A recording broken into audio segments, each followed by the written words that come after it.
带你追查事件真相，掌握政局变化。观众朋友你好，欢迎持续加入新闻大白话，我是主持人谭一伦。节目一开始来介绍今天的特别来宾，首先是前驻纽大使谢文吉。主持人好，各位朋友大家好。还有前国安会副秘书长杨永明。一伦好，各位朋友好。以及前海军舰长吕礼师。主持人好，各位观众大家好。好，观众朋友，我们持续带您来掌握一下第一岛链目前的态势哦，因为包含的是辽宁舰西太平洋说失踪了超过48小时。好，其实是在5月19号这一天啊，中国海军进入到西太平洋之后，所有关辽宁舰踪迹的资讯就全部中断了。好，那当然是失踪48小时之后，那到了22号下午。好，身为解放军御用摄影师的琉球群岛空自部队仍然是没有拍到辽宁舰的照片。那日本的防卫省统合幕僚监部也没有发布任何辽宁舰的动向资讯。好，为什么会有这一则新闻呢？主要就是它是在5月19号发生的哈。那当然呢，在6月3号这一天啊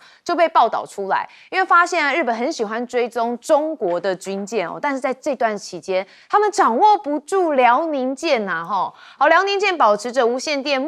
静默，那舰载预警直升机呢定期的升空警戒，编队的航机管理得当。那日本用电子侦察机在海面上打海捞针那难度极大。那这对具备远洋隐匿能力的辽宁舰航母编队来说就是最强的威慑。好，那有关于辽宁舰现在呢，他们也说跟歼35有关。我们看到这是央视透露说，歼35隐身舰载战斗机可能已经正式成为辽宁舰的这个载机配置。好，说中国的山东舰、福建舰还有辽宁舰3艘航母都有望成型，变成是隐身机加非隐身机的混编配置。好，如果呢歼35已经在辽宁舰上面来列装，那就很可能是歼35的首次远洋实战化的考核。那远距离的航渡、高频次的起降以及实弹挂载与发射，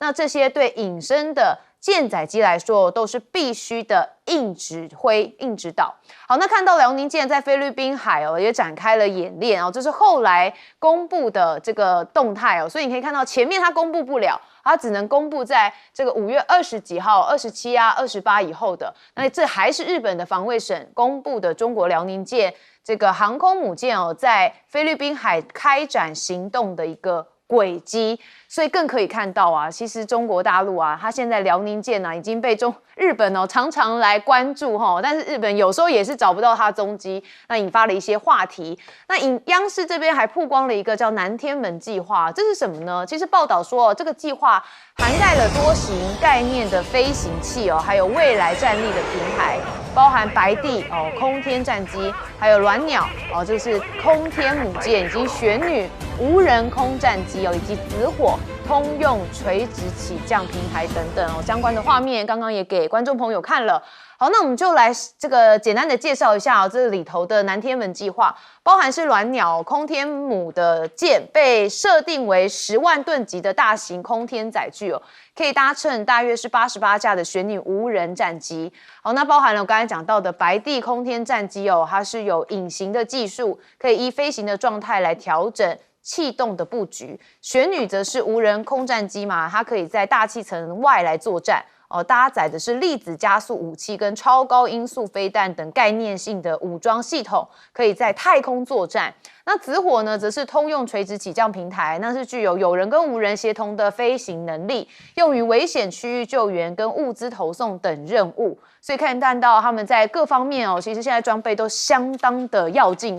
那南天门计划也铺一些细节这位军事专家傅前绍就说这个下一代的战斗机在 AI 赋能空战方面，除了有飞行员，还配备智能的副驾驶通过不断的学习发展先进的武器，包含高超音速飞行器，并可分成空对地、空对空打击武器，还能发射装载卫星、高超音速火箭所以呢，这个军事专家有透露一些细节。但这我们要关心到是美国这边的讨论，因为很奇怪这个川普最近不就找卢比欧去了印度吗？但是呢，看起来事情也没做成。但目前他们对印太战略好像又有一点兴趣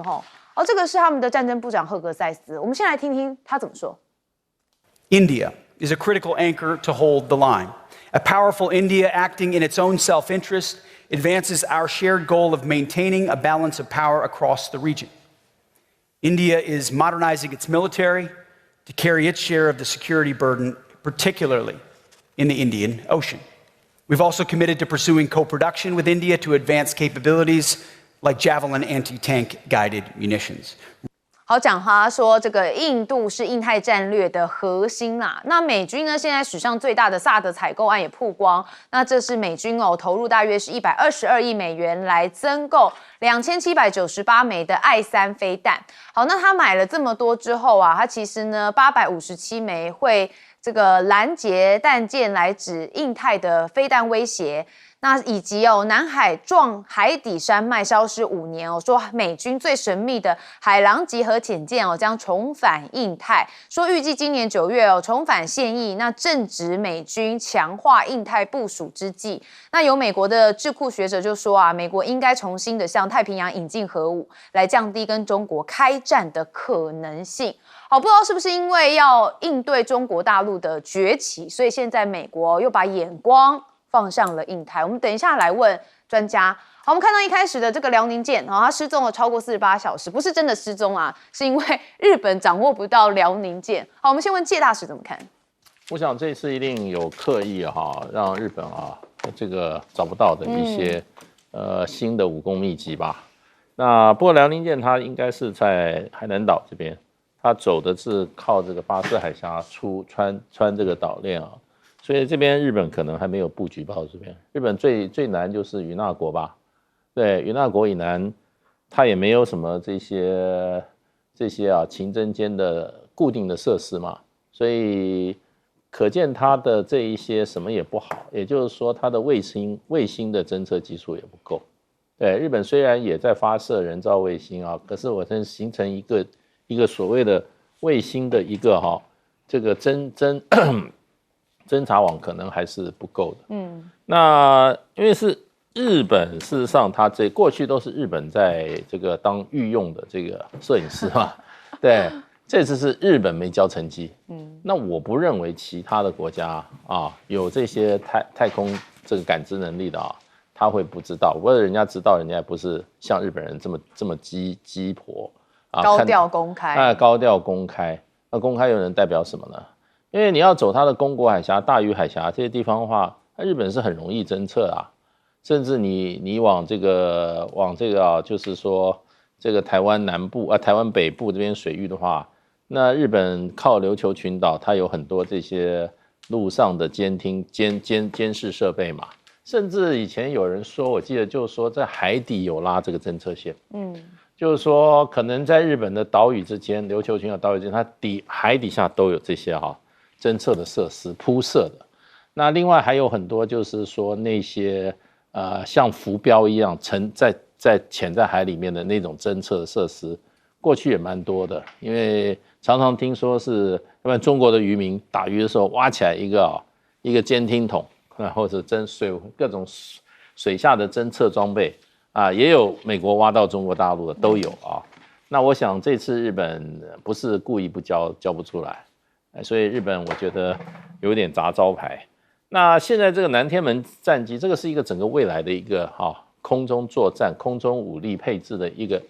个这个想象的一个还在怎么样规划。也就是说，这可能是还有相当长一段时间。我觉得最难的就是它那个空天母舰。空天母舰事实上的话，照它的这个说明的话，那个体积非常的大，甚至上这个空天母舰，你下面有没有这么大的机场跑道把它送上去？我这个都觉得都还是，你不是说你只有一个航空器，它就可以飞到那么高，你怎么上去？所以你在地下，如果你翼展100公尺的话，那你一般的这种一般的飞机场是不是可以这么大一个航天器所以这里面当然还有很多技术上让人会觉得说很多困难的地方。可是问题就变成就是说，这种科学发展有的时候就靠你的不断的向前去想象，向前去规划，总有一天会达成。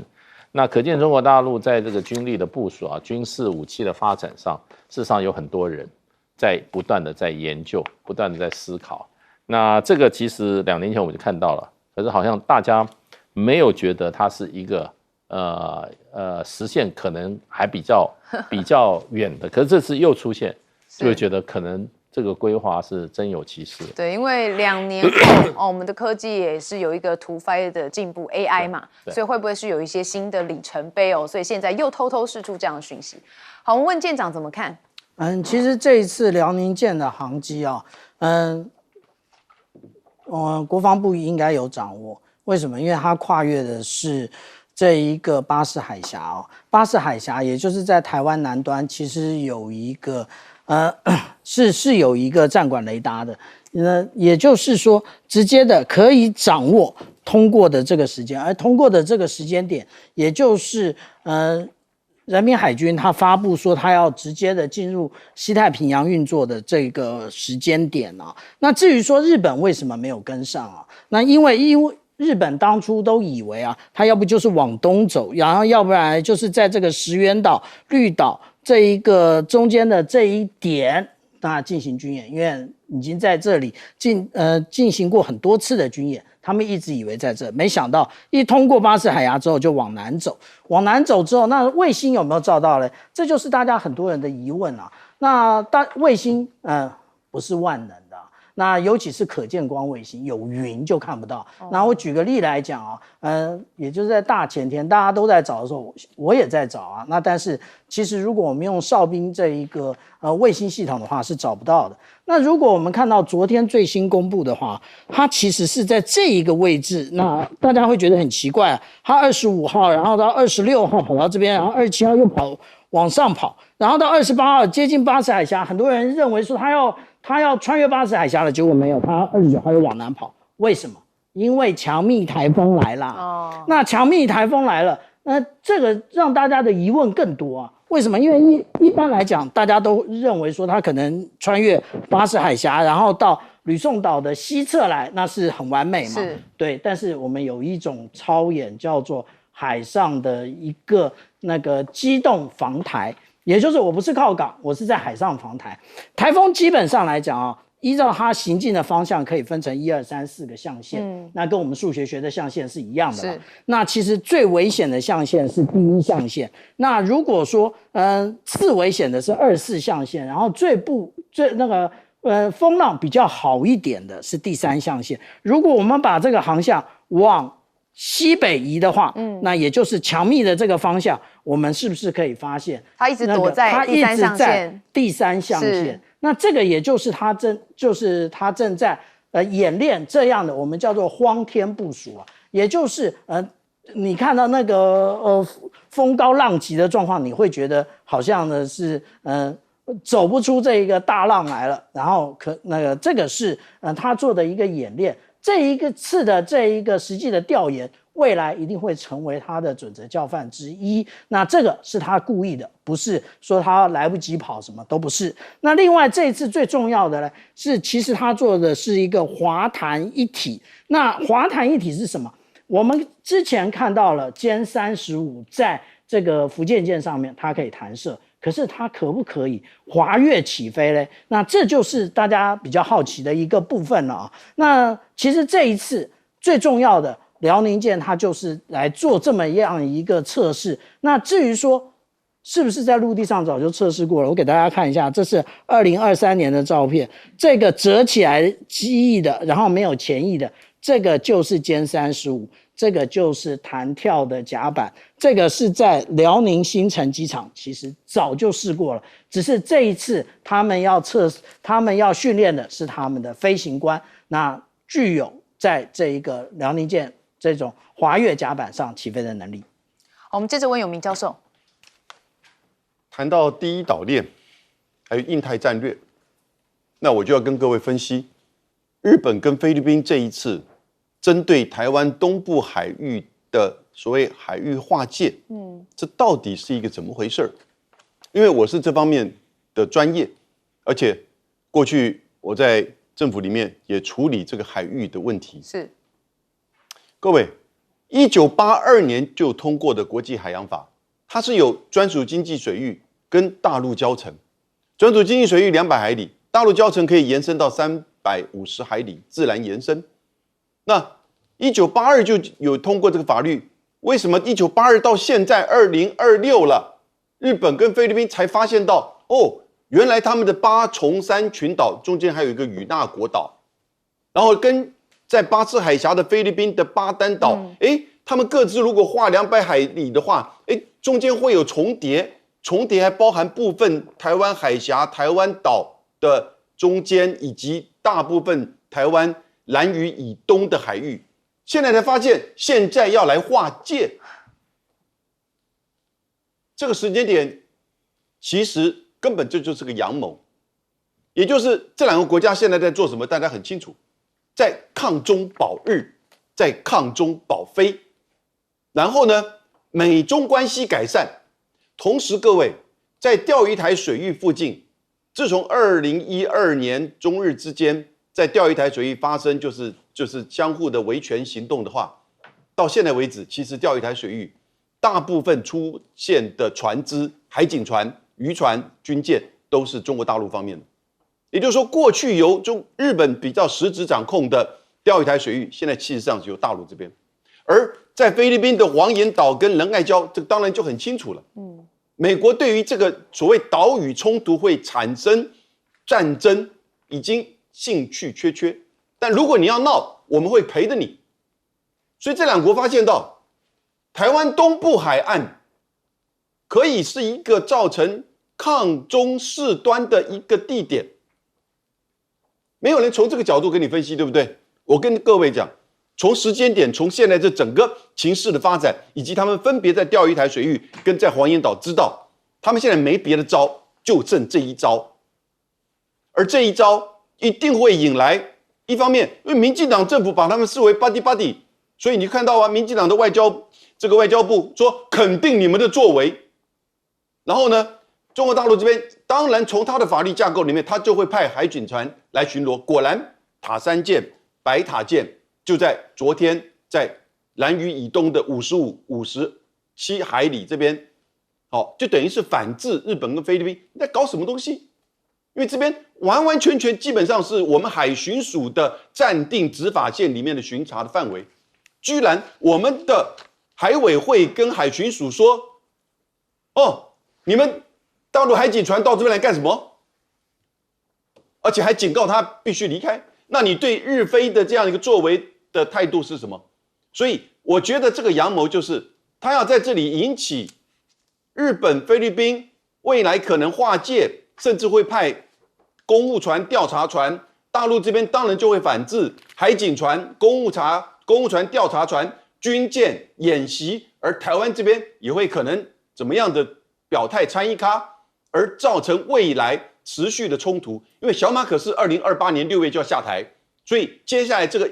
不到2年的期间，这个行动在这个区域一定会往前推，而台湾这边却视若无睹，好像跟我无关，人家都跑到你家门口了，人家都来瓜分你的水域了。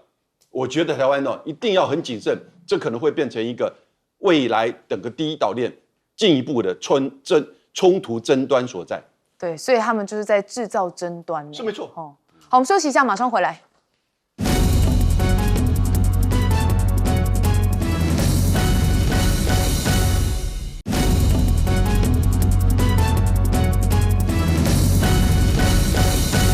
美国不是自称自己是民主国家吗？他们也确实是啊，但是现在的做法看起来都是要以川普为优先，尤其在人事上面，我们看到他点名情报首长。好，你可以看到风传媒的这个标题就写说忠诚度再次凌驾专业，果然是因为川普点名了房产大亨普尔特代理接掌美国国家的情报总监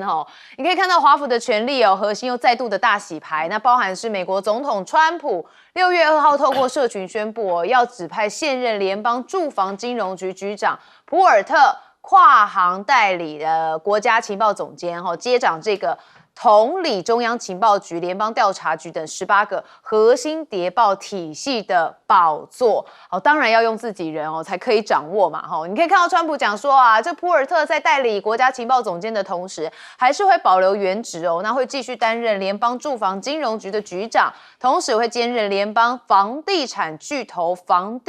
美宇房利的董事会主席。这个人是有3头6臂，是不是可以做这么多事情？但重点都不是他有没有能力，是他会听川普的话。好，你可以看到普尔特他就说他虽然没有相关的经验但是川普强调普尔特曾管理美国最敏感的事务。但是近数个月来，由于川普对伊朗发动战争还有多起针对总统跟联邦官员的攻击、未遂事件，还有南美洲一系列可能的军事行动，其实情报部门还真的是很重要。但是越重要的工作就要越找自己人。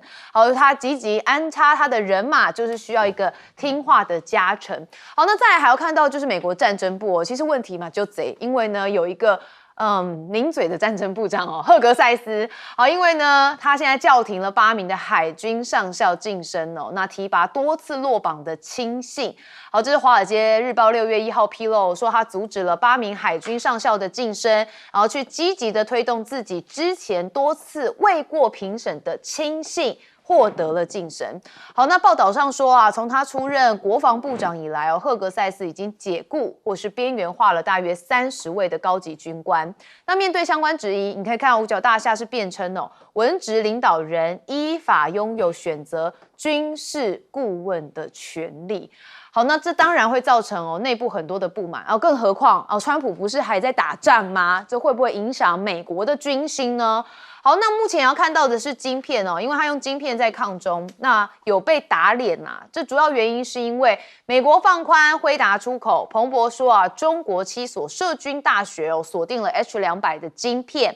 那这是根据美国媒体审阅采购记录发现，至少有7所支援中国军队跟国防工业的大学正想方设法要取得辉达效能最好的 H200 晶片其中包含被入列的美国商务部的黑名单国防7子的名校凸显出美国在防止先进科技流入中国军方手里面临了极大压力。但是辉达的回应感觉就是在打脸因为他说愚蠢他说这种看法很愚蠢，中国国产晶片已经可以满足其所有的军事需求，所以也算是打脸美国被这样认为。好，那当然现在美中之间的角力战恐怕还要再到太空上面去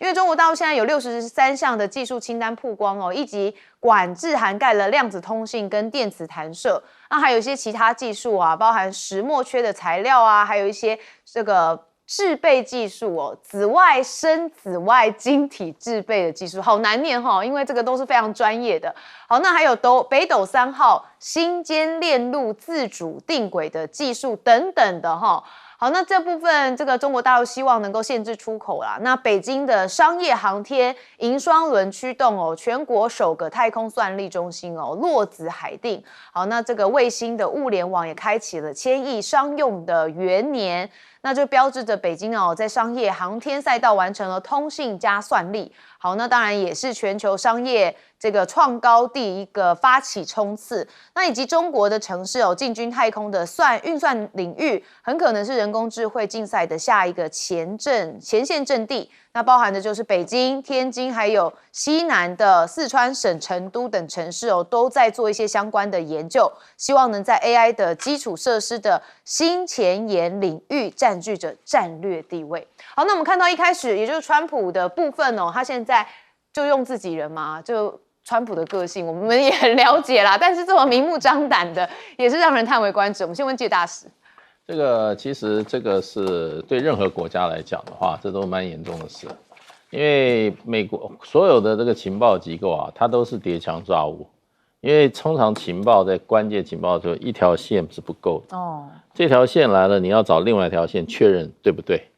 然后这条确认对不对，还有第3条线来确认，所以情报都是多元的。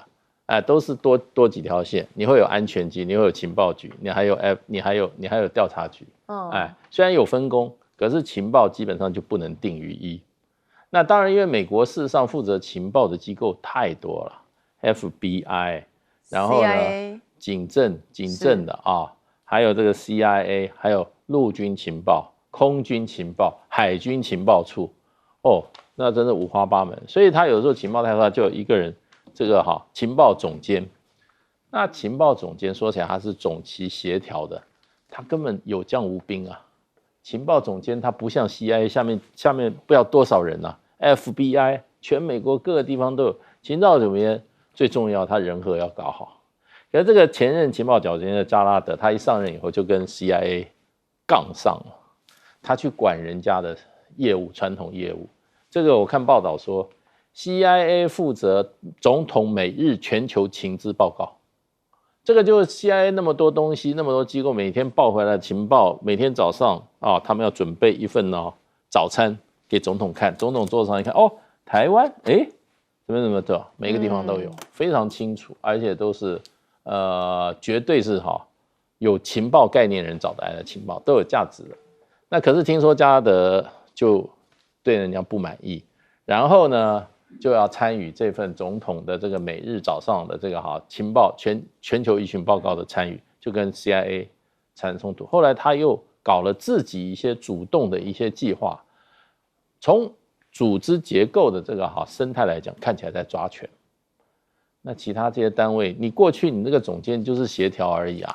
对你有没有权看总统信不信任你？总统信任你的话，你就有权；总统不信任你的话，你就没权。就跟你今天你是国安会秘书长还是国安局长，有的时候不见得谁比谁大的问题，看总统信任谁嘛。所以这一次的这个斗争事实上的话，让加拉德下台 ，CIA 没事，所以你就知道谁斗赢了。那现在新的这个川普想说，太麻烦了，下面人的斗争比我做事还麻烦，就换一个自己人，什么都不懂，意思就是说你不要管太多啦。CIA 人家比你专业啦，你不要你是搞房地产的，你不要管太多，而且让他代理很多职务嘛，也没有办法，没时间了没时间了，你不要管太多啦。然后他们直接跟我报告就好，你就在那边思维素餐就好了，吃点冷馒头就好了。这个工作有一轮可以做的吗？有明教授怎么看？我会任命你。是，谢谢。各位，你知道现在川普总统的支持率已经越来越低了，他上任1年1到2个月，现在支持率已经来到34%，非常低了，就过去没有这样低的。然后他的不支持率来到59%，就60%不支持他了。为什么不支持他？那太多事了，罄竹难书啊。但是他任用这种自己的私人，然后呢，再甚至做这些金钱的交易。其实都被大家指控，没有办法再支持这样一个人做我们的领导。可是他还有一段时间任期，因此他接下来会不会走到美国总统过去所有的民调最低的时候是尼克森24%，杜鲁门曾经更低到22%。不过杜鲁门那个50年代的时候那个民调我们不是很确定，但是尼克森是最低到24%，而尼克森最后是他就离开了。所以川普未来他的民调会不会越走越低？我觉得这跟这些事件都有关。讲到就是所谓的辉达的晶片我跟大家介绍一个概念，不是2019年、18年开始美国对中国做贸易战、科技战吗？是。那科技战也就是说，美国的技术设备成品不可以卖给中国大陆，尤其是关键的这些先进的制程跟技术。不管是半导体还是各个层面，那就会做所谓的制裁、管控、打压、黑名单。各位，一个概念叫做逆转科技战 （reverse tech war）。现在倒过来是中国大陆逆转的，不准大陆的人才、技术、成品出口前往美国。最近很有名的一个案例就是。有很多的 AI 人才，黄仁勋不是说50%的 AI 人才都是华人吗？对。那这里面有相当一部分其实是在中国大陆，而大家都知道 AI 2大国，美国、中国各自有不同的应用，各自有不同的长处跟这个困境。但是呢，现在大陆已经规定了 AI 人才不准前往美国，这有这样子的管制了。因为我们看到第一个在人才，那另外呢？在智能车，我们看到大陆最近就是北京政府公布了智能车跟半导体的新的未来标准的规定，它其实也牵扯到未来这些技术不可以外流。还有呢，清洁能源，还有很简单，前2天美国《纽约时报》登了一个美国现在正在芝加哥举行的，就是美国肿瘤医学会里面5篇文章最重要的报告里面有1篇100%在中国大陆做。然后呢，现在中国大陆生技产业在去年已经卖新药的授权给美国跟全世界的授权金额已经来到1400亿美元，而在2021年只有1/10。而现在美国的这些新的药厂买的授权有1半将近是来自于中国的新药公司，所以逆转科技战已经开始出现，中国已经开始在做管控。那现在这个发展，当然将来在科技战上面一定还是会持续的延续下去。郝舰长怎么看？我们如果讲到太空那现在在这个地球轨道上面一共两个实验室，一个是联合号，也就是美国以及俄罗斯还有欧洲一起合作的，另外也就是中国大陆自己做的这个天宫实验室。那这个天宫实验室之前我们看到发射这个神舟23号的这一个太空船上去那这一个我们讲到运载火箭发射的时候，它的这一个我们讲说这个玻璃跟之前呢已经有所不同了。为什么？因为我们上一次在这个神舟20号的时候，其实它这个防烧石玻璃有遭到这个太空垃圾的那个击中，然后它有一个像发丝一样这么细的一个裂痕，但是为了保险起见，当时的太空人没有用这一个发射舱回来但是这一次他做了一共3层，也就是你打破1层，里面还有2层，没有再怕。那这一个部分呢，那是我们讲到的中国大陆的一个创新的部分另外，其实我们看到这个各个不同国家的这个实验室上面最常看到的是什么？最常看到的也就是太阳能板太阳能板最主要的是要产生电力来源但是这一次其实我们看到的这个天宫实验室即将要进行这个叠层钙钛矿的一个太阳能板的一个测试。这一个测试跟以前有什么不同？我们现在所使用的太阳能板，它的一个使用效率就是转换效率约略20%就已经那个谢天谢地了。但是我们讲到这种钙钛矿的话呢，它其实可以到达26%。那这一次也直接到这个太空上面去测试，测试的目的呢，未来中国大陆全面改用这种最新的美国还没有试验的这一个太阳能板，那会提供那个充足稳定的电力给太空站。好，所以你看接下来这个美中之间的竞逐是越来越激烈，而且中国大陆一直不断的在超前。我们休息一下，马上回来。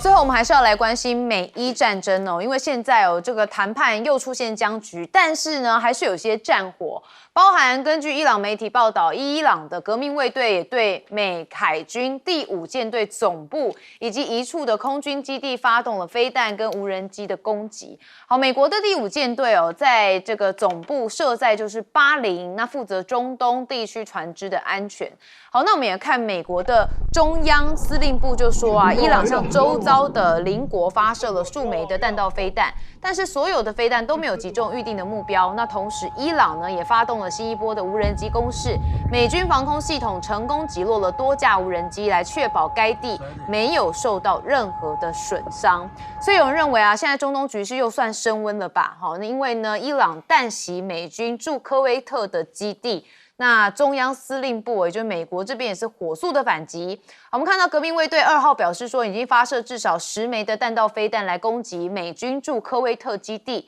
来回应之前美军袭击格舍姆岛。好，美国中央司令部也证实拦截了多枚伊朗的飞弹还有无人机，而且针对格什姆岛发动自卫打击，那回应伊朗袭击科威特、巴林等地。那革命卫队还警告说，目前的行动只是一个初步回应，未来还有更强烈的报复措施。那现在中东的局势啊，连沙国和杜拜都遭到了空袭有人觉得非常混乱啦，因为呢，伊朗也向巴林、沙国、杜拜跟科威特的美军基地来发射弹道飞弹，使得这持续3个月的冲突现在看起来要扩大了，并且发出了迄今最为止明确的信号，就是德黑兰准备将战争深入到海湾国家，也就是大家一起都来打了吼。好，那现在呢，美国也射了地狱火，包含是对油轮来做一些行为。看到这是美军在执行对伊朗港口封锁期间其实有一艘前往伊朗主要石油出口国的油轮他们发射了地狱火飞弹。好，相关画面也曝光，你可以看到。这虽然是这个黑白的，但是它已经有冒烟的情况好，使得它失去了动力，而且无法继续航向伊朗。那无线电的录音也显示美军战机有对这艘油轮喊说这是美军军机，我们将对你的机枪开火，停船，停船，疏散机舱人员。好，那船员就发出了求救讯号，说机舱起火，我们正在弃船。好，那现在呢，伊朗的官媒还公布了一个货轮遇袭片说它是宣称报复，这是说他们这个海军宣布已经对美国拥有的货轮地中海萨里斯卡号发动了报复性的打击。好，那船身的射片你可以看到明显就是有个大洞，对不对？就是回应美军攻击伊朗商船的行为。所以看到这样一来一往，哇，这很容易会擦枪走火，就失序了齁。那川普也有说嘛，这个美国跟伊朗的对话其实持续都在进行当中。为什么川普要讲这个呢？主要就是因为伊朗的官媒说我们的数日都没有做过任何的接触，让川普大动肝火，说我们每天都在对话当然现在呢，这个中央司令的伊朗这边的副司令则说，美国要求伊朗彻底投降，但伊朗永远不会投降，战争也就不可避免。那川普现在1天之内说有4个重点，第一个呢就是他力推白宫宴会厅跟礼堂扩建计划被反对，还有他宣布设立18亿美元的反武器化跟反法律占卜的补偿基金也遭到打击。第三就是伊朗拒绝跟美方谈判，而且轰炸美国相关的船只跟基地，以及他想改名川普甘乃迪中心也被认为违法，遭下令限期之内要移除川普的字样。那美国的柴油库存说降至2003年以来最低，8月就会面临一个供应的危机。那现在民众的想法是如何呢？你看宁可排30分钟也要省钱，因为好事多加油站爆满每加仑是省30分，30分都要省。那当然因为通膨严重嘛。那川普的支持度跌破37%伊朗的战火烧荷包，很多美国人说期中选举要你好看川普不是有一个这样的姿势吗？那现在美国人就要还给他。这个川普以前说他不 care 嘛，之前也讲说他不 care， 真的不 care 吗？我们还是看到一开始的这革命卫队发动空袭说他们也袭击了美国的第5舰队总部，就在巴林。我们先问介大使。对，其实就是说双方虽然宣布停火很久了，1个多月40几天了，可是有一些报道说零星交火从来没有停过，从来没有停过。比较大的交火就变成就是说，大概上个礼拜美国打这个在伊朗南部的这个军事基地，又攻击在这个荷姆斯海峡附近的伊朗的这些快艇船只。那后来伊朗就立刻报复啦，打了这个科威特的这个美军基地所以一般的认为就是说，这个停火是原则性停火，零零星星的交火从没有停止过。所以最近呢，又川普跟他这个政府不断发，才几个小时或几天可能就有结果啦，怎么样？结果美国的这个自由派媒体就说根本就是假的，他说根本就现在已经没有在谈了。所以川普在14个小时之前，在他的出手球又发一篇文章，他说说美国和伊朗的之间的沟通已经停止，他说这个就是假新闻。他说不但他说4天，他说现在这个所谓 conversations， 在美国跟伊朗的这个conversation 会话当中他说不但是这个没有断，而且一直在聚进，包括3天以前2天以前跟今天，川普讲得很斩钉截铁，你知道？那他说这个谈判不晓得会走到哪一个地步。他说，因为他已经告诉伊朗，这个你可以跟我达成协议，对，那不过你要答应我的条件，所以还是在这个胡同里面绕啦。不过一般都认为，事实上的话，热战打不起来了。现在彼此攻击就是怎么样，就是那种游击对视的。那大家都把寄望在这个谈判桌上。是。那川普现在前一阵子跟内塔尼亚胡已经翻脸了，可见因为伊朗提出来一个新条件，说你要跟我停战的话，那伊朗必须也对黎巴嫩停战。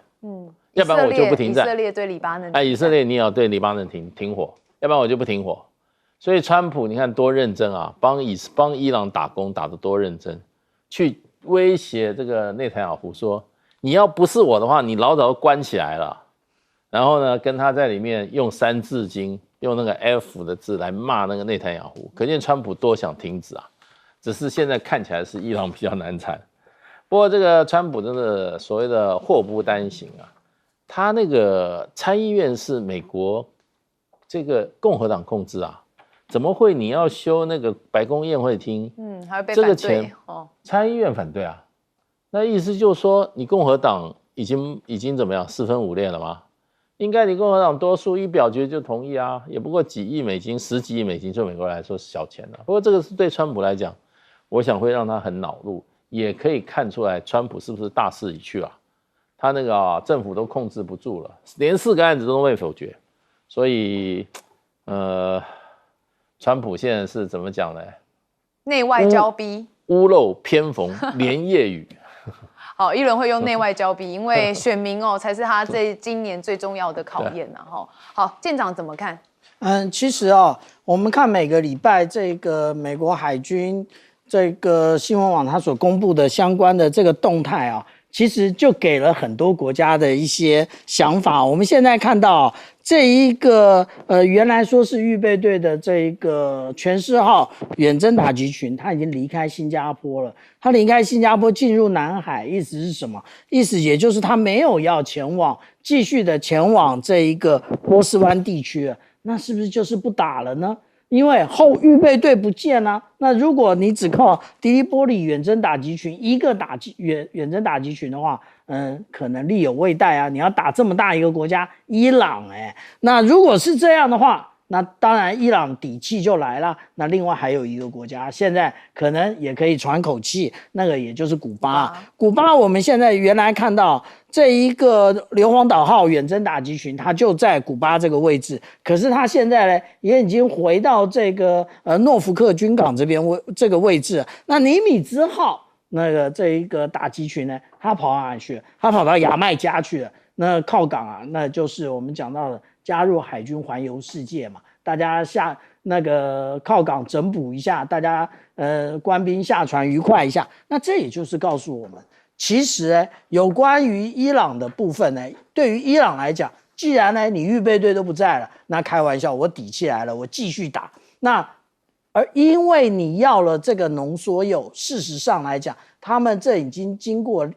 2代人的努力，好不容易积攒了400公斤的这个浓缩铀，现在你要回去，然后呢，如果当初处放在对于伊朗来讲他比较相信的国家，例如说中国大陆或者是俄罗斯的话，那或许还可以。但是川普直接的否决这件事情，那而且其实伊朗这个时候他有一点傻，他其实应该直接的在这个安理会里面提这个问题也就是日本有47吨的布你要怎么解释这个问题？还有乌克兰有44吨的铀你要怎么解决这个问题？那我只有400公斤的浓缩铀而已那但是我们这样讲现在伊朗的选择是什么？伊朗的选择现在就是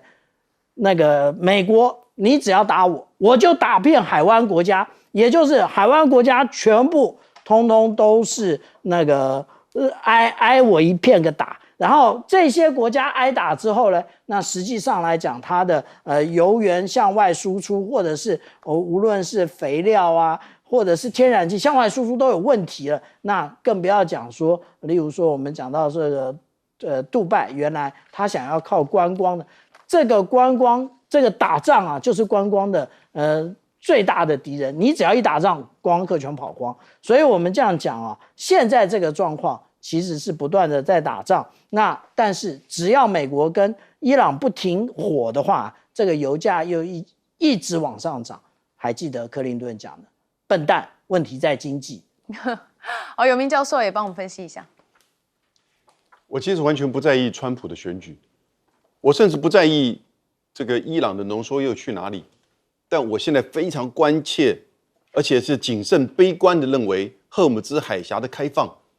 会造成全球的能源跟经济遇到一个不可逆转的衰退。因为不能再拖了。其实，不管是美国、中国、日本、韩国这些国家的战备储油，大概都是3个月到200天，日本还更长一点。然后呢，他们从中东进口的比例也被降低，能够撑4个月甚至半年以上。可是全球南方国家、东南亚国家却不行，而且国际的油价一定会飙涨。现在布兰特原油是95块美元。如果有2个时间点哈，如果在9月的时候，也就是第3季结束了，荷尔姆兹海峡还没有开放，我觉得就已经会进入到一个不可逆转的冲击。如果在6月底，就这个月底哦，他们还没有签约，还没有进行有效的开放，那这个冲击也会马上的反映在油价、股市各个层面。因为每一天其实从2月28号开始，每天就少个1300万桶，而当然它从别的国家增产，美国、俄罗斯从战备储油里面来去补，从国际的现货市场里面来去买，可是这能撑多久？而且战备储油比较多的国家撑得比较久，所以美国川普他不担心啊，他自己生产油，他自己战备储油也还没有开始用太多，但是呢，他就是不愿意签一个看起来像战败的协议，而伊朗对美国又完全没有信心。伊朗认为其实战争它是惨胜，他就希望这个协议能够把过去美国对他的制裁、资产的冻结，通通给解掉，是，才不会给你什么开放海峡换你解除对伊朗港口的封锁，不会有这回事的。但川普就不愿意，因为会让他非常没有体面，非常没有面子，所以一定要有人劝劝川普，也要有人劝劝伊朗。大国在这个时候角色很重要，因为你再拖下去，如果6月底以前，伊朗跟美国还是没有达成荷尔姆兹海峡，那个时候就要开始开放了，而且有效的快速开放，能够每天至少能够恢复到以前的1半以上，否则全球的能源就会飙涨，否则全球的经济就会面临到可能不可逆转的这种停胀的这种停滞通膨胀的这种困境。